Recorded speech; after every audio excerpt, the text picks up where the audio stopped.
Hampir masuk surga. Eits, jangan ya dek ya. Boleh sih, keren juga kalau nilai sempurna. Tapi buat apa kalau lo juga nggak peduli sama orang sekitar? Ya sih, yaudah maaf ya guys. Lain kali nanti aku juga ajakin deh kalian belajar bareng. Mereka akhirnya menjebak Yesus dengan bawa mata-mata untuk lihat, bahkan bertanya kepada Yesus. Jadi kalau mau dibilang, Yesus nih kehidupannya nggak pernah tenang. Iya, nggak pernah tenang. Selalu ada masalah. Ya. Iya, kayak ada stalker banget gitu, ngikutin gitu ya. Ada yang ngikutin, nanya-nanya, kayak istilahnya asal bunyi aja tapi mau jatuhin gitu. Ya, asal bunyi tapi menjatuhkan. Tapi ya beginilah kehidupan bila kita juga bersama dengan Yesus ya. Pasti ada aja orang yang nggak suka. Ya, maka dikatakan kembali apa yang menjadi milik Yesus, kembalikan apa menjadi milik Yesus. Sekarang pertanyaannya adalah apa sih yang menjadi milik Yesus?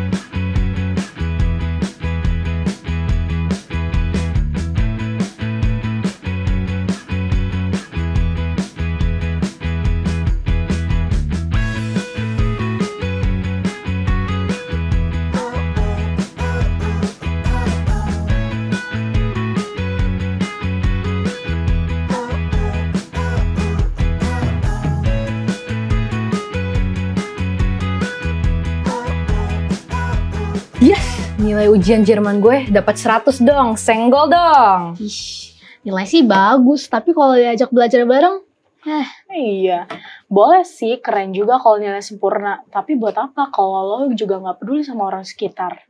Ya sih, yaudah maaf ya guys. Lain kali nanti aku juga ajakin deh kalian belajar bareng. Tapi kan harus tahu Gitu aku dong. itu sangat sayang sama kalian. Sayang juga. gitu dong Kak. BTW, pelajaran kita sahabat ini ada kaitannya tahu sama nilai? Oh iya, Pelajaran sekolah sahabat kita. Iya. Judulnya apa? Ada yang tahu nggak judulnya nih? apa yang menjadi milik Tuhan? Wih, yaudah deh, sebelum kita masuk ke pelajarannya, buat teman-teman yang belum punya buku Cornerstone, kalian bisa langsung aja komen di bawah ataupun kalian bisa DM kontak yang ada di bawah ini. Jadi daripada biar kita nggak bingung nih dengan judulnya, mending kita masuk gak sih ke dalam cerita? Iya. Mulai dari aku dulu ya. Oke. Kemudian disuruh beberapa orang Farisi dan Herodian kepada Yesus untuk menjerat dia dengan suatu pertanyaan.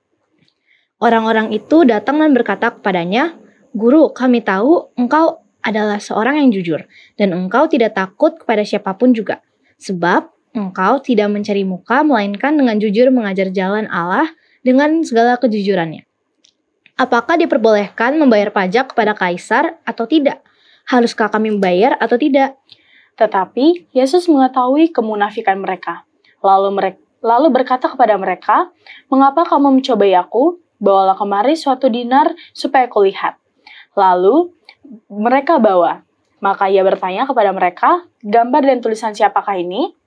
Jawab mereka, "Gambar dan tulisan kaisar."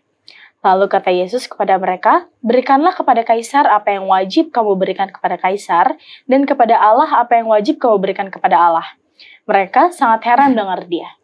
Lalu seorang ahli Taurat yang mendengar Yesus dan orang-orang Saduki bersoal jawab dan tahu bahwa Yesus memberi jawab yang tepat kepada orang-orang itu, datang kepadanya dan bertanya, "Hukum manakah yang paling utama?" Jawab Yesus, "Hukum yang terutama ialah, dengarlah hai orang Israel, Tuhan Allah kita, Tuhan itu Esa. Kasihilah Tuhan Allahmu dengan segenap hatimu, dan dengan segenap jiwamu, dan dengan segenap akal budimu, dan dengan segenap kekuatanmu. Dan hukum yang kedua ialah, kasihilah sesamamu manusia seperti dirimu sendiri, tetap tidak ada hukum lain yang lebih utama daripada kedua hukum ini." Lalu kata ahli Taurat itu kepada Yesus, "Tepat sekali. Benar-benar katamu bahwa ia Esa, dan bahwa tidak ada yang lain kecuali dia. Memang mengasihi dia dengan segenap hati dan dengan segenap pengertian dan dengan segenap kekuatan dan juga mengasihi sesama manusia seperti diri sendiri adalah jauh lebih utama daripada semua korban bakaran dan korban sembelihan." Yesus melihat bagaimana kebijaksanaan jawab orang itu dan ia berkata kepadanya, "Engkau tidak jauh dari kerajaan Allah." Dan seorang pun tidak berani lagi menanyakan sesuatu kepada Yesus. Dalam pengajarannya, Yesus berkata, hati-hatilah terhadap ahli-ahli Taurat yang suka berjalan-jalan memakai jubah panjang dan suka menerima penghormatan di pasar, yang suka duduk di tempat terdepan di rumah ibadat dan di tempat terhormat dalam perjamuan, yang menelan remaja dan janda, sedang mereka mengelabui mata orang dengan doa yang panjang-panjang. Mereka ini pasti akan menerima hukuman yang lebih berat. Wah, ini berarti benar-benar perikop kita kayak tentang tanya jawab dengan orang Farisi dan juga Yesus, ya gak sih? Benar banget. Coba mungkin kita bisa dengar gak sih ringkasannya kembali? Boleh, aku jelasin ya. Oke, kamu jelasin. Jadi, waktu itu orang Farisi dan Herodian mencoba untuk menjebak Yesus dengan pertanyaan mengenai pajak. Tetapi, Yesus bertanya balik, ini gambar siapa di koin? Jawab mereka, Kaisar. Yesus pun berkata, berikanlah apa yang diberikan wajib kepada Kaisar dan kepada Allah apa yang wajib untuk Allah. Lalu itu bikin mereka heran. Lalu seorang ahli Taurat tanya nih hukum yang paling utama kepada Yesus.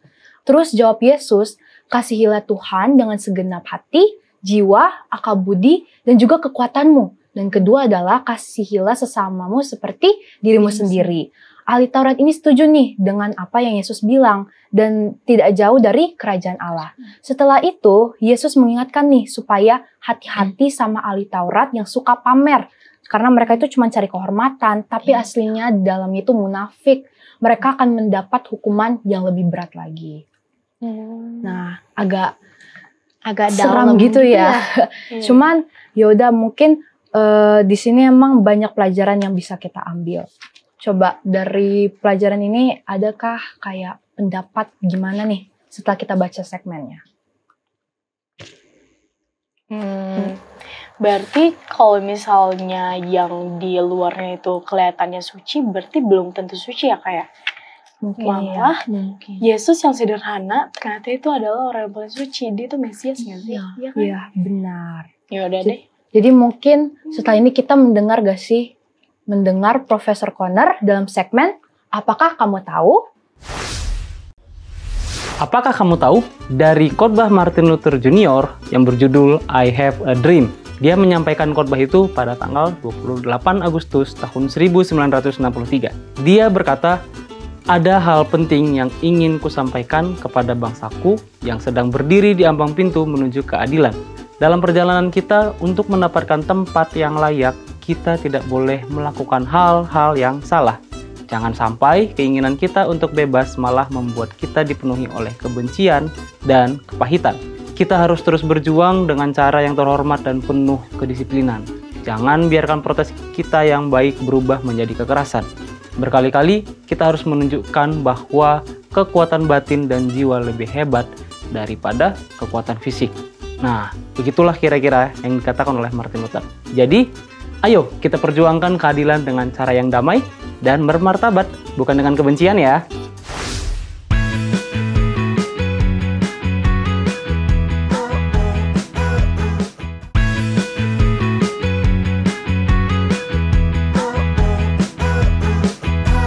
Kembali lagi di Cornerstone Connection. Program ini hadir untuk membimbing kamu mempelajari Alkitab lebih dalam lagi. Di sini kita sudah bersama narasumber kita yaitu Pendeta Andreas Tambunan.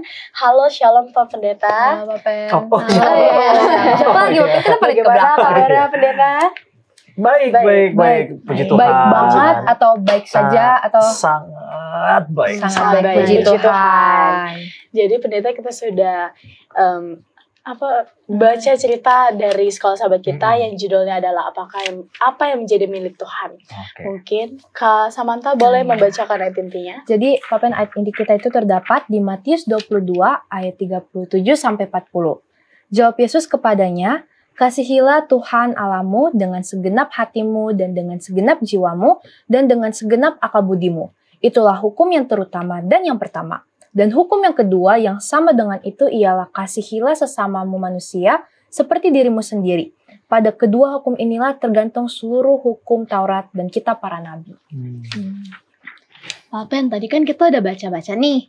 Cuman aku masih nggak ngerti kenapa orang Farisi mencoba untuk menjebak Yesus. Lalu kenapa Yesus ngomongnya kayak gitu? Emang Yesus ngomong apa ya? Oh, Tadi ada Yesus atau yang dibaca balas. ya. Iya. Oke, baik. Untuk menjawab pertanyaan yang pertama, ini mau ada berapa pertanyaan? Banyak.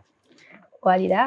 Mungkin nanti bakal Ya. ada pertanyaan Bakal ada bermunculan. pasti ya. Iya. Baik, pertanyaan menjawab daripada pertanyaan ini adalah kenapa sih orang Farisi ini hobi banget mau dibilang ya. Iya, benar. Hobi banget gitu loh menjebak Yesus. Nah, ternyata di balik sebelum kejadian itu orang-orang Farisi ini tuh sudah mendengarkan akan teguran daripada Yesus. Ya, jadi mereka ini mendapatkan teguran daripada Yesus, dan teguran Yesus itu kepada mereka bukan teguran yang kecil gitu, enggak. Tapi bagaikan pisau tajam. Iya, jadi teguran itulah yang tajam yang diberikan kepada orang Farisi, dan akhirnya mereka sendiri nggak bisa bantah tuduhannya. Ya, jadi karena nggak bisa bantah tuduhannya, maka mereka berinisiatif untuk ayolah kita kirim mata-mata untuk lihat di mana gerak-gerik Yesus. Ya, jadi mereka akhirnya menjebak Yesus dengan bawa mata-mata untuk lihat, bahkan bertanya kepada Yesus, dan sebagaimana perjalanan Yesus yang sudah dilakukan, bahkan jadi kalau mau dibilang Yesus ini kehidupannya nggak pernah tenang. Iya, nggak pernah tenang. Selalu ada masalah. Iya, kayak ada stalker banget gitu ngikutin gitu ya. Ada yang ngikutin, nanya-nanya, kayak istilahnya asal bunyi aja tapi mau jatuhin gitu. Ya, asal bunyi tapi mau jatuhkan. Tapi ya beginilah kehidupan bila kita juga bersama dengan Yesus ya. Pasti ada aja orang yang nggak suka. Ya, mau di sekolah gitu ya, mau di lingkungan persahabatan juga, meskipun udah bestie sekalipun gitu ya, pasti ada juga yang nggak suka gitu, seperti itu.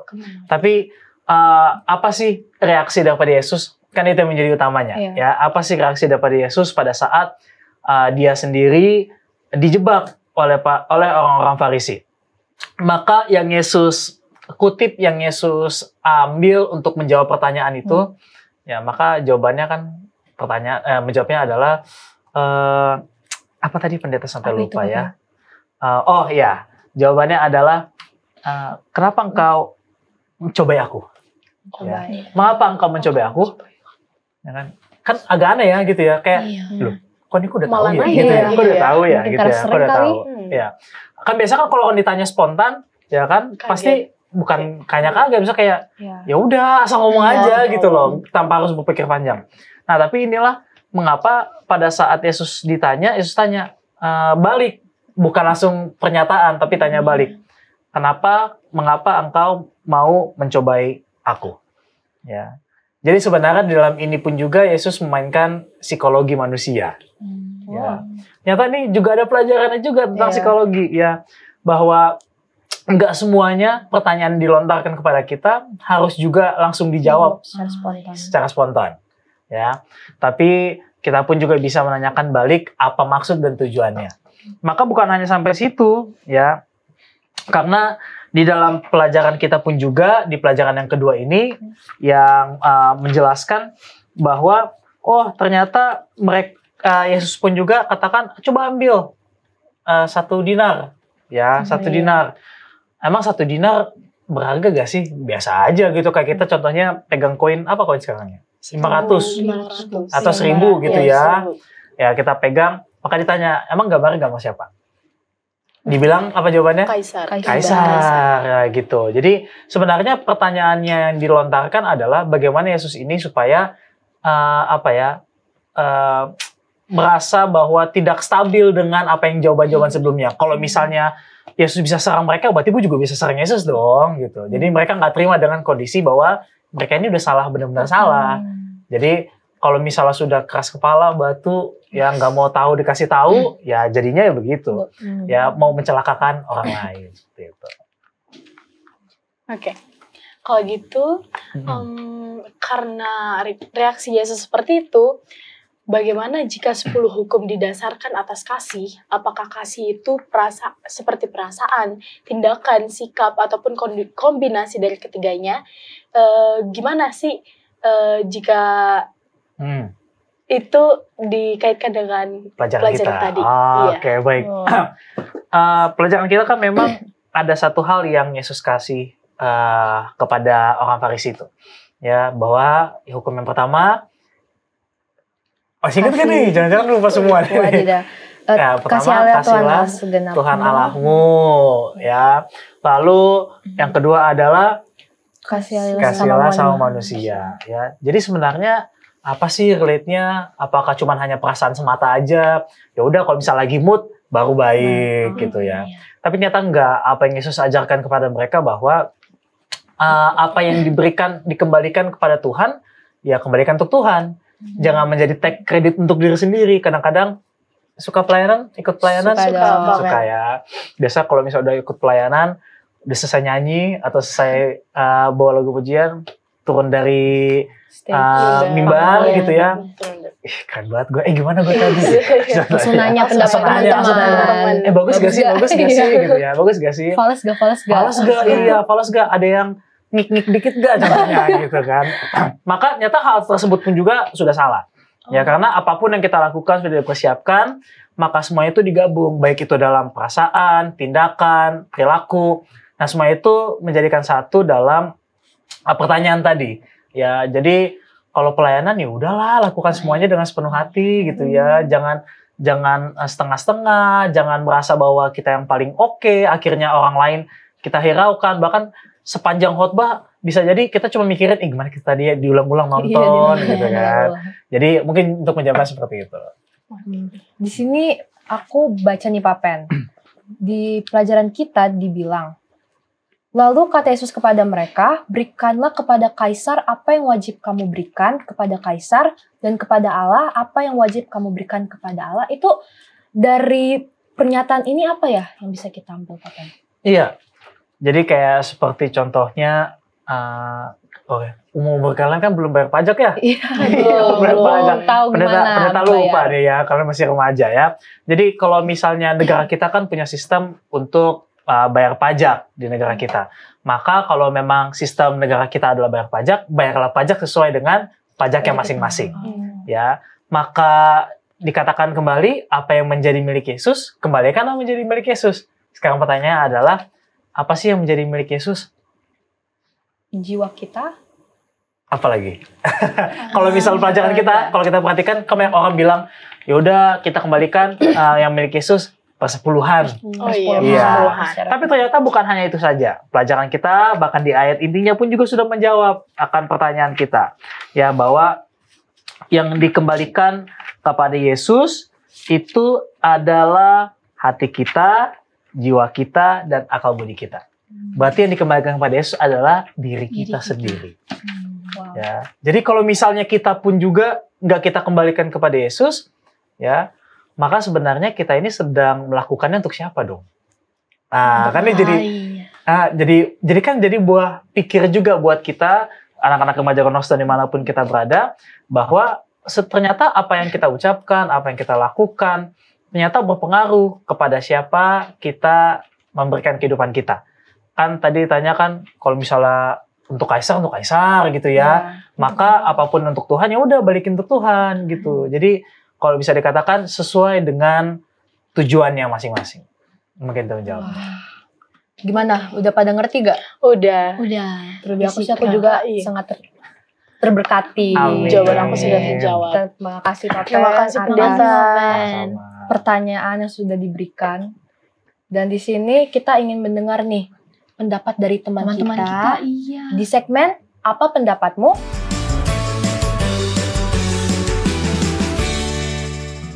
Halo, perkenalkan nama saya Stefan Evelyn Maxwell Kanter. Saya kelas 11-1 dan saya bersekolah di Perguruan Advent 1 Jakarta. Nama saya Kimberly Maitriani Limbang, kelas 11-3 dari Perguruan Advent 1 Jakarta. Nama saya Kemora Mona Abigail Sinaga, saya kelas 11-1 dari Perguruan Advent 1 Jakarta. Perkenalkan, nama saya Moses Asal Rajogotam Situmiang, saya dari SMA 1 Advent Jakarta. Perkenalkan, nama saya Steve Ralph Delight Christian Ursina, saya kelas 11-3 dari Perguruan Advent 1 Jakarta.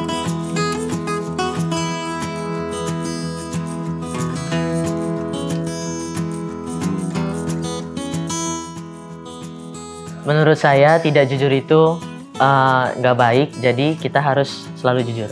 Menurut saya tidak boleh, karena segala sesuatu yang bohong adalah jahat dan tidak baik. Sebenarnya tidak boleh, namun kita juga harus membaca situasi.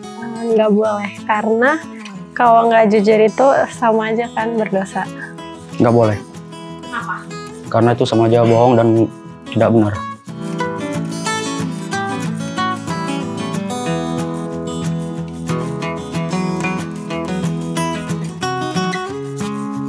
Semua sikap munafik yang bikin saya risih banyak, terutama yang suka ngomongin di belakang. Semua sikap munafik membuat saya risih, tetapi terutama orang-orang bermuka dua. Semua sikap munafik kalau menurut saya, karena kemunafikan tidak ada yang baik bagi setiap manusia. Menurut saya semua sikap munafik nggak bagus sih. Semua sifat munafik saya nggak suka, tapi yang paling saya nggak suka ngomongin orang di belakang.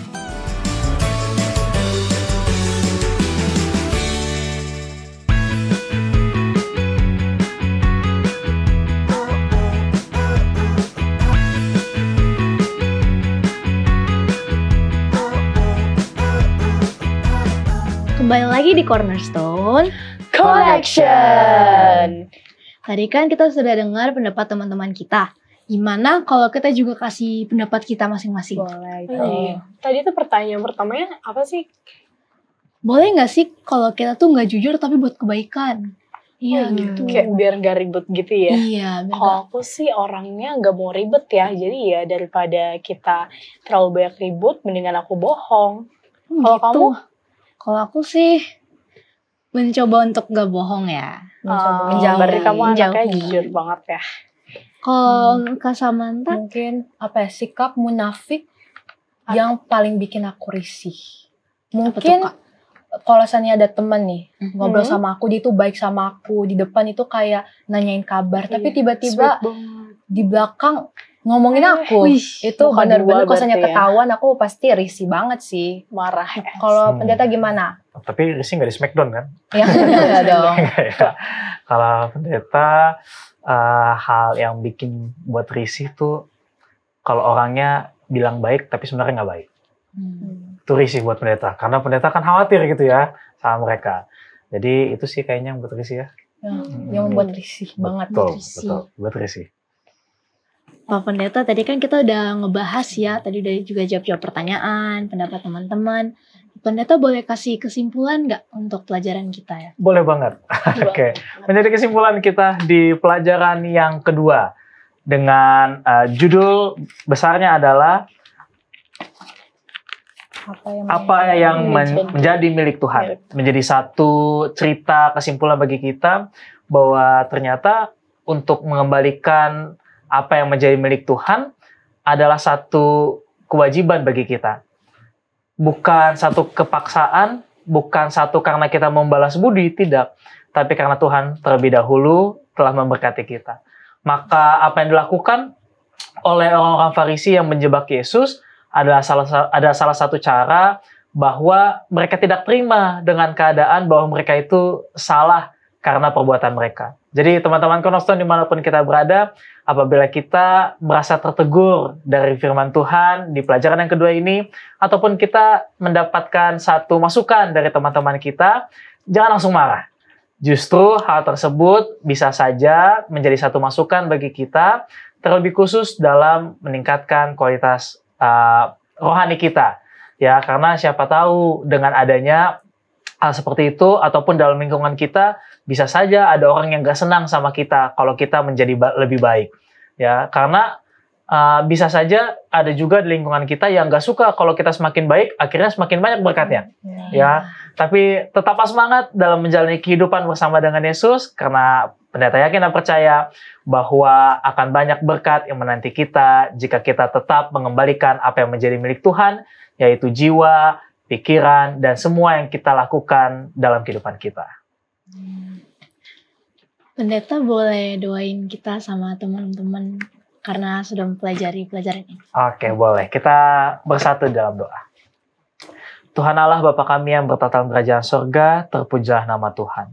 Sebagaimana Tuhan telah mengingatkan bagi kami, bagaimana pelajaran untuk mengembalikan apa yang menjadi milik Tuhan, maka kami pun juga mengembalikan jiwa raga kami di hadapan Tuhan. Oleh karena itu, ajarilah kami untuk memiliki karakter sama seperti Kristus, bahkan lebih sempurna lagi dalam setiap perjalanan kehidupan anak-anak Cornerstone dan kami semua yang ada di studio ini.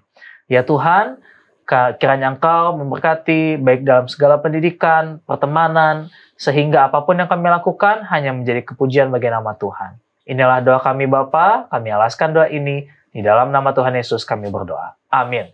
Amin. Jadi teman-teman, kesimpulannya, kita jangan seperti orang Farisi ya, munafik. Sampai ketemu teman-teman yang selalu setia mencari dan belajar firman Tuhan melalui Cornerstone Connection.